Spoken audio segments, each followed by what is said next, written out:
Yiheng Wang has now broken the Rubik's Cube world record average 3 times in the last 2.5 months, bringing it all the way down from the 4.48 he got in June of 2023 to now 4.09. This is just 1/10 of a second away from being sub 4 already. Most people didn't think that would be a reality until like 2028, and if you're subscribed to the channel, you would actually know that I predicted this would happen in my last video. But as of now, he'll probably just break the world record average again next weekend. Just goes to show that Yiheng is so good at cubing, he can quite easily get the world record on any weekend he decides to. Or can he? You see, despite this average being as fast as it is, this was by far his luckiest world record he's ever got. I mean, some of the stuff that ended up happening on these solves will really make you question whether it's just Yiheng being as good as he is, or proof of what can happen when he gets lucky. We all know that Yiheng is capable of counting 3-second solves, but with the cases he got here, especially on his 2 fastest solves, they're really examples of opportunities that you just don't get nearly ever in official averages. Now, did Yiheng execute? Yes, but I definitely think this average could have been sub 4. And not only that, he also had a chance to beat his PR single of 3.38. Everyone's always been asking what happens when Yiheng gets lucky, and this average was a great example of that. But 4.09 is such an insanely high bar to reach, even for him. It's the closest the world record average has ever been to the single since 2010. Just to show you how improbable this average is even for Yiheng, in the 8 averages leading up to this world record, he only got one singular sub 4 solve. In this average alone, he got 3 of them. So no, sub 4s don't just drop from the sky now. Yiheng did have to get quite lucky to make this happen. He also did this in the final round of Suzhou Autumn in a head-to-head against Xuanyi Gang, who's 3rd in the world. So this was a big moment to be getting the world record, especially with him clutching it the way he did. But what better way to start off the average than with the fastest solve out of his last 47 leading up to this moment.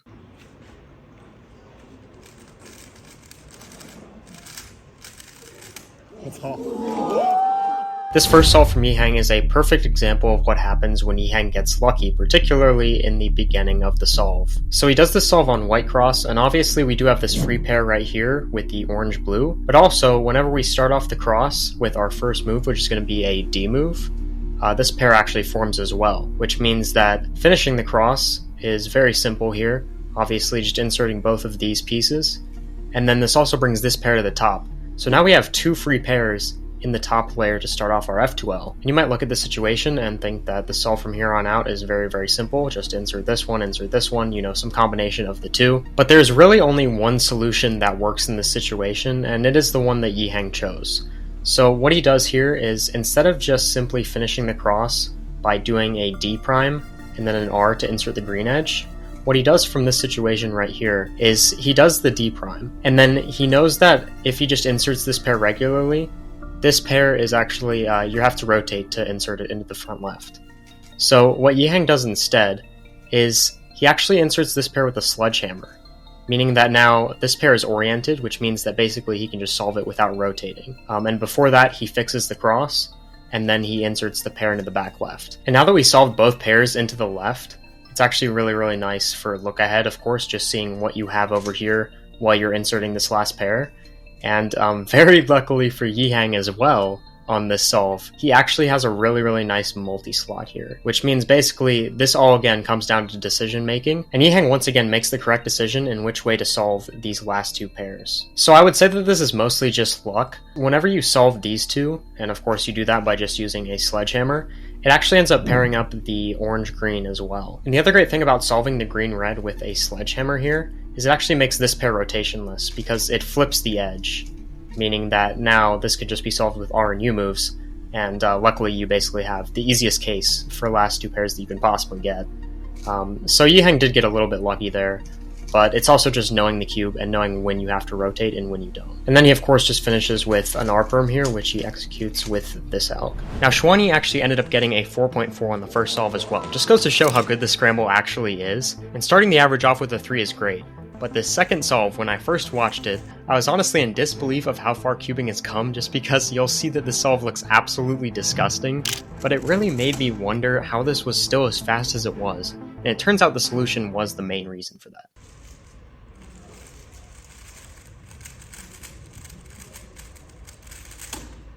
Solve 2 is a great example of why Yiheng's improved so quickly, despite this being the worst solve of the average, that mainly just came down to his turning at the end of the day. This solution is really, really nice. So he of course does this solve on yellow cross, and he actually starts out with a U prime move. So what he's going to be doing here is he set up these 2 so that they can be just inserted at the same time, like so. But he doesn't actually do that first. What he does first is he does an L prime and an F prime to solve green-red adjacent to one another. And he's actually going to plan this orange-blue as his first pair in inspection. So just following the corner of the pair during these first two moves that I just did, you can notice that it simply just moves into the back left, which is going to be really, really nice because you can basically just do a standard solution from here on out. So just solving these two into the back, and then we can execute the solution that I showed at the beginning, which is just R prime F R2, and that will put this edge up into the top and make these two a 3-mover for our first pair. So Yiheng simply solves those by doing a wide D prime, and then a U prime, and then just lefty moves into the front left. And I do think Yiheng actually saw the second pair as well in inspection, because just seeing the situation here initially, you might think to solve them by doing something like L, U, L prime. But Yiheng is smart, and he actually does something better, which is he notices that if he puts this corner in the back right, and then he does a D prime, you can actually solve these with keyhole. But what's even better about doing the keyhole here, aside from, it just being pretty nice to execute, is whenever you insert this corner, right? So now this pair is essentially solved. Instead of just doing a D move and then having all right slots, like this seems great. But what's actually even better is, from this situation here, doing a wide U move. And what that does is he knows his third pair is going to be this red-green right here. So having the cube like this and then doing a wide U move actually allows him to solve these two rotationlessly. So he can simply pair them up with L moves and then insert with R moves. And what's even better as well is this is actually also a pretty easy pair to solve rotationlessly. And Yiheng really loves to use this solution for the pair in his solves, which is simply just a sledgehammer and then insert. He doesn't really like to do this at all. And it doesn't really make sense to rotate here anyway, when you can just solve the pair like Yiheng did and then, just insert it into the front left. So very, very nice way to solve the last two pairs rotationless there by simply doing the wide U move on second pair. And then his last layer here just ended up being really lucky. He got some nice cases, but this did end up being a low 5 for a reason. I know, very, very disappointing here. Finishing with the R3 U perm there, which he did use in his 338 PR single. 516 is a great time for anyone not named Yiheng Wang, and if Yiheng solves can look like this and still be low 5s, we're in for so much more when he actually turns well and gets some luck on his side, which you'll see later in the average. But solve 3 is not only the calm before the storm of this average, but he also had a missed opportunity that would have made this solve just that little bit faster that he would have needed for sub 4, considering this was the slowest counting solve.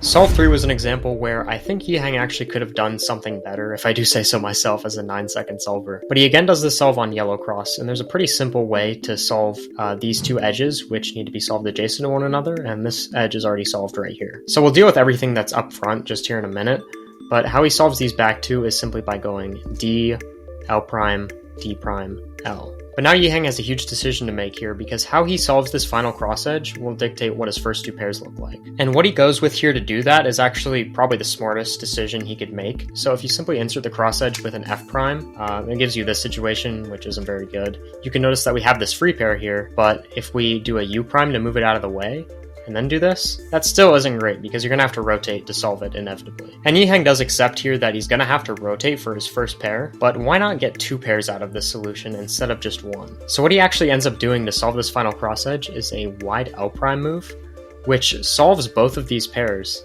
And then whenever you bring the rest of the cross down by doing a U prime wide L, you have this situation, which is very, very interesting, where basically you have the orange blue here in the back, and then you also have the red-green here in the front left. So what I immediately thought to do when seeing these two pairs was simply rotate, and you probably have to deal with this one first, because if you try to solve this one, it'll break up this, and that's generally not great. So how I think he probably should have done this is by inserting this pair into the back, like so, and then that leaves this unaffected, and you can just do a U2 and then insert it. It's diagonal slots, but it's two free pairs, whatever. But how Yiheng chose to deal with this situation was by rotating, and then doing a U move, and then inserting this one with a U2 insert, which is very, very interesting, because doing that, and then solving these two into the back second, is actually one move longer than the alternate solution, on top of the fact that if you were to do it the other way that I showed, he would have also gotten a free pair for his third pair. Not that he could have seen that in any possible way,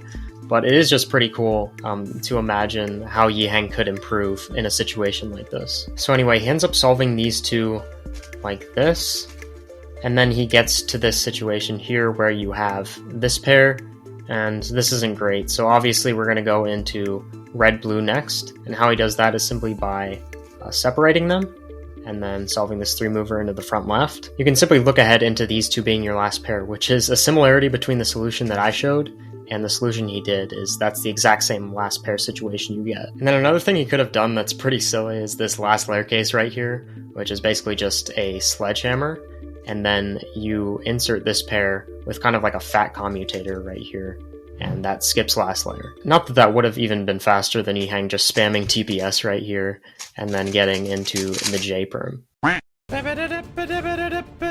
I don't know, it's kind of cool nonetheless, and it could have chopped his last layer move count in half. So coming off of what can somehow be seen as an average solve for Yiheng at this point, we get a solve that's anything but average in quite a few ways.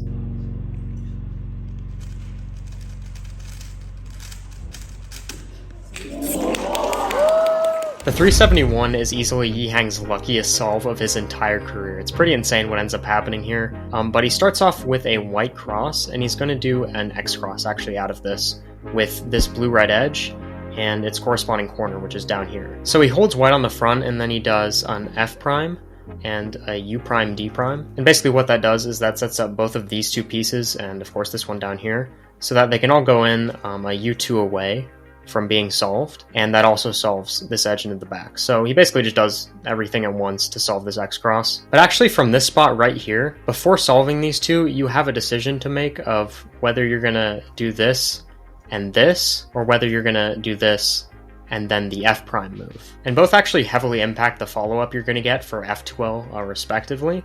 But what Yiheng does in the solve is he just moves both of them up with L prime and R. And then he solves this final blue edge into the front, and before doing the D2, he of course finds the blue-red corner, inserts it into the front, and then, you know, it's basically just keyhole into the back for the X cross. Now from here, Yiheng immediately notices that he doesn't only have to rotate to solve these two. Also, rotating just basically achieves the fact that he won't have to rotate at all for the rest of the solve.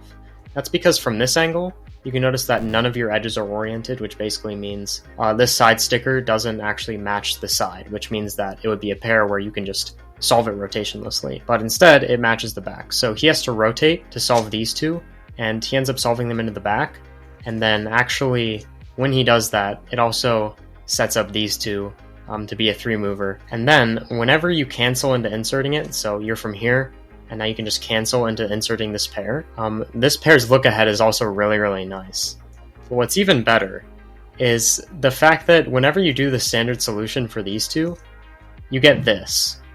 And if you know VLS, you know that this can simply be solved with 4 moves, and you have all of OLL solved for you. But what Yiheng actually does here is he doesn't notice that, because he doesn't really know VLS, or I guess he just doesn't know this case in particular. So what he does instead is he just inserts the pair, and then he gets anti-soon, and a PLL skip with no AUF. But what he could have done in this situation is just do the VLS, which is literally 4 moves, and then you just get a last layer skip with no AUF. So yeah, this probably could have been at least mid-3 and probably like, I don't know, 3-3 or 3-4. But Yiheng's anti-soon is so fast anyway, does it really matter? Yeah, it does matter. The solution's way shorter, but, you know, skill issue from Yiheng, I guess. But it's a 3-7 anyway without it, so who even cares? So the 371 on solve 4 should have been 33 moves, but it ended up being 38. So coming off of the luckiest solve Yiheng has ever done in competition, with a 4.03 best possible average in head-to-head finals against Xuanyi, how does Yiheng end the average? Well, by doing something that was thought to be physically impossible just a couple of years ago, resulting in one of the greatest Rubik's Cube solves of all time.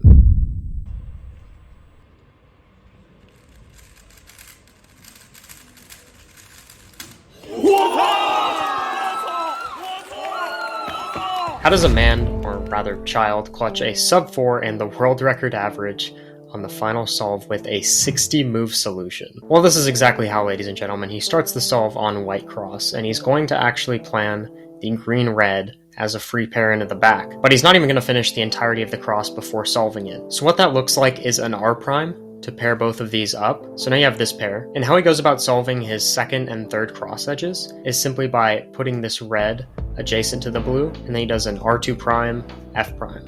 And now you have these 3 cross edges ready to be solved with just a D move. And these first two pairs from Yiheng are absolutely beautiful. So how he chooses to execute them is by inserting this pair before finishing the cross. So you still have this cross edge ready to be inserted. But the question is, which side do you choose to insert the cross edge from? You can either go from the right with R prime, F, R, or you can go from the left and do L, F prime, L prime. The only difference between the two is how this second pair, which is the red-blue, is going to be affected by them. So the decision Yiheng ends up making here, which I think he made in inspection and he did see this as his second pair, is completely based on the fact that if you insert this edge from the right, you're going to have to rotate for these two. So you're going to have to pair it up and then rotate to solve it. Whereas if you solve this edge on the left, you actually don't have to rotate for these two. So you can pair them up with R and U moves, and then insert into the back. And then while you're doing that, the look ahead into this green-orange, which is going to be his second pair, is also very, very nice. And he simply notices that he can pair these two up with an F, U, F prime. And then again, the look ahead here is really, really nice as well, because whenever you're inserting this pair, you can just see the three moves that happen that affect these two. And then he goes straight into these two, just absolutely spamming TPS right here. And then he goes straight into this OLL, and I'm pretty sure that he did end up predicting PLL as well, because whenever he gets to it, there's absolutely no pauses here. Goes straight into the T-perm with a UAUF, and that finishes off a 61 move solve, executed at 15.7 TPS, a world record, I think by far. And the reason the TPS ended up being so high here was because, of course, it's just an RUF last layer, but also those last two pairs are really, really nice for look ahead. And when you predict first two pairs, and then you have perfect look ahead for last two, then you have, seamless transition to OLL to PLL. It makes sense that it's a 16 TPS solve. Well, it doesn't make sense because it's 16 TPS, but it's Yiheng Wang, so it makes sense. If you would have told me just a couple of years ago that this is even a situation that exists, where a kid clutches a sub 3.8 to get world record average on a 61 move solution, I would have said you're absolutely off your rocker, but cubing doesn't even feel real anymore. Of course, it's easy to just say that Yiheng will definitely get sub 4 any weekend now, but I still don't think that's the case just because of the amount of luck in this average. So for now, I think this was a great representation of what happens when Yiheng gets favorable F2L and last layer situations, and if I'm being honest, I don't think anyone not named Yiheng Wang will match this record for probably close to 2 years. Yiheng was already in another realm of capability, but 4.09 has cemented the world record average as something that is literally going to be untouchable for a very, very long time. Again, it's the closest the average has ever been to the world record single since 2010, when Felix was breaking both of those on the same day, like every single time he would compete. So to do something like that in this era where we're approaching sub 4 is just absurd and doesn't even seem like it should be possible. And he also beat Xuanyi, who placed second in this finals round with a 5.13 average. That's right, he beat a low 5 average by a full second. But guess what? You wouldn't have done that because you're slower than a 6-year-old. Did you know that? And even though he just got the world record once again, there's a Yiheng Wang problem, and that's right here. And also, don't forget to sub on your way out, because you made it to the end of the video, so you might as well. But besides that, that's about it. See ya.